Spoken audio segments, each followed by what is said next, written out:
আসসালামু আলাইকুম viewers, welcome back to my channel শখের আগ্রহ।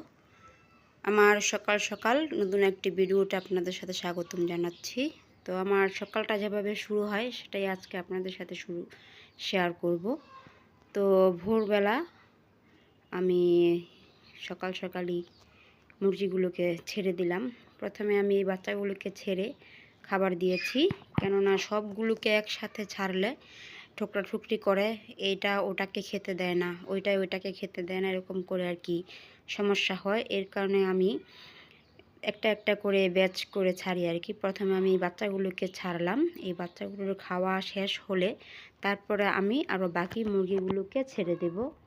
তো আমার এই বাচ্চাগুলো হচ্ছে সাদা সুন্দরীর বাচ্চা। সাদা সুন্দরীর মোট 11টি বাচ্চা হয়েছিল, সেখান থেকে একটি বাচ্চা মারা গেছে, আর এখানে 10টা বাচ্চা আছে। আর 10টা বাচ্চা থেকে 5টা মোরগ হয়েছে আর 5টা মুরগি। তো আমি ওদেরকে সোনালি ঘোড়ার ফিড খাওয়াচ্ছি এখন, কারণ এই মুরগিগুলোর এখন 3 মাস চলছে। আমি ওদেরকে 4 মাস পর্যন্ত সোনালি ঘোড়ার ফিড খাওয়াবো, তারপর থেকে ধান, গম, ভুট্টা ভাঙ্গা আর কি লেয়ার 1 এগুলো খাওয়াবো। তো এখন আমি সকাল সকাল ওদেরকে ছেড়ে প্রথমে এই সোনালি ঘোড়ার ফিডটা খেতে দিলাম, আর হচ্ছে পানি খেতে দিয়েছি, বিশুদ্ধ পানি। কেননা ওরা ময়লা আবর্জনা থেকে পানিটা খেয়ে থাকে, তার জন্য ওরা অসুস্থ হয়ে যায়। এর জন্য আমি ওদেরকে সবসময় পরিষ্কার পানি দেওয়ার চেষ্টা করি।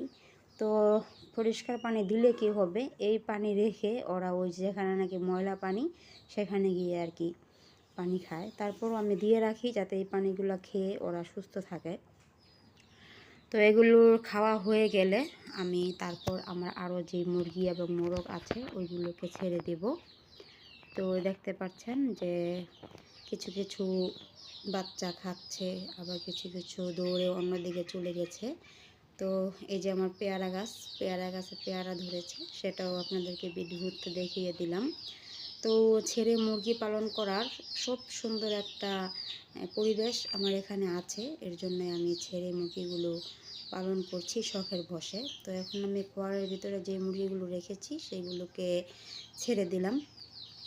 তো এগুলোকে এখন আমি ধান, গম, ভুট্টা ভাঙ্গা যেগুলো মিক্স করে রাখি সেগুলোকে এই বড় মুরগিগুলোকে খাওয়াবো, কারণ আমি বড় মুরগিগুলোকে ধান, গম, ভুট্টা ভাঙ্গা এগুলো খাইয়ে থাকি, আর হচ্ছে লেয়ার 1 খাইয়ে থাকি। তো এই যে এখন আমি ওদেরকে ধান, গম, ভুট্টা ভাঙ্গাটা দিব। পাগল হয়ে গেছে খাওয়ার জন্য, কারণ সারা রাত না খাওয়া, সেই গতকালকে সন্ধ্যার সময় ওদেরকে আটকেছি, আর আজকে সকালে ছাড়ছি। আর কয়েকদিনের বৃষ্টির কারণে কি বলবো, যে বাহিরে তো মুরগির বাচ্চা কিছুই ছাড়া যাচ্ছে না, আটকে রাখতে হচ্ছে।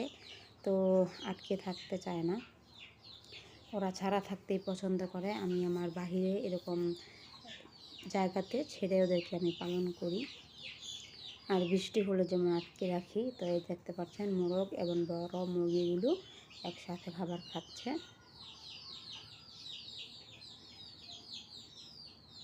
তো আমি ওদেরকে 3 টাইম খাবার দিই, সকালে, দুপুরে এবং বিকালে 4টা সাড়ে 4টার দিকে ওদেরকে আমি খাবারটা দিয়ে থাকি। আর হচ্ছে বাহির থেকে ওরা পাতা, সাজনা পাতা আছে, কলা পাতা আছে, নিম পাতা, তুলসী পাতা, এগুলো গাছ আমার বাসায় আছে, এগুলোই খেয়ে থাকে। আর আমার বেশি খাবারটা যায় না, এর জন্য আমি ওদেরকে 3 বেলাই টাইম করে খাবারটা দিয়ে থাকি। এই যে দেখতে পাচ্ছেন সকালবেলা আমি মুরগিগুলোকে ছেড়ে দিয়েছি, আর ওরা সন্ধ্যা হলে যার যার জায়গায় ওরা চলে যাবে। যেগুলোকে আমি খোয়ারে রাখি ওগুলো খোয়ারে যাবে, আর যেগুলোকে আমি ভিতরে টাপার ভিতরে আটকে রাখি খাঁচায়, ওগুলো খাঁচার ভিতরে চলে যাবে। আর এভাবেই আমি প্রতিদিন আমার মুরগিগুলোকে ছেড়ে দিয়ে পালন করি। ছেড়ে দেওয়ার পর যে দেখতে পাচ্ছেন বাইরে হাঁটাহাঁটি করছে এরকম করে। আবার কিছু কিছু মুরগি হারিয়েও যায়, যেমন গত সপ্তাহে আমার 2-3টা মুরগি হারিয়েছে, একটা মোরগ আর 2টা মুরগি কোথায় যেন চলে যায়, কি কুকুরে নিয়ে যায়, বেজি নিয়ে যায়, না মানুষই নিয়ে যায়, আমি ঠিক বুঝতে পারি না। ওই সময়টাতে খুব মন খারাপ হয়, মনে হয় যেন আর মুরগি পালবো না, এরকম একটা মন মানসিকতা হয়ে যায়। তারপরে আবার ওদের মায়া ছাড়তে পারি না। তো আজকের ভিডিওটা এই পর্যন্তই। সবাই ভালো থাকবেন, সুস্থ থাকবেন। আসসালামু আলাইকুম।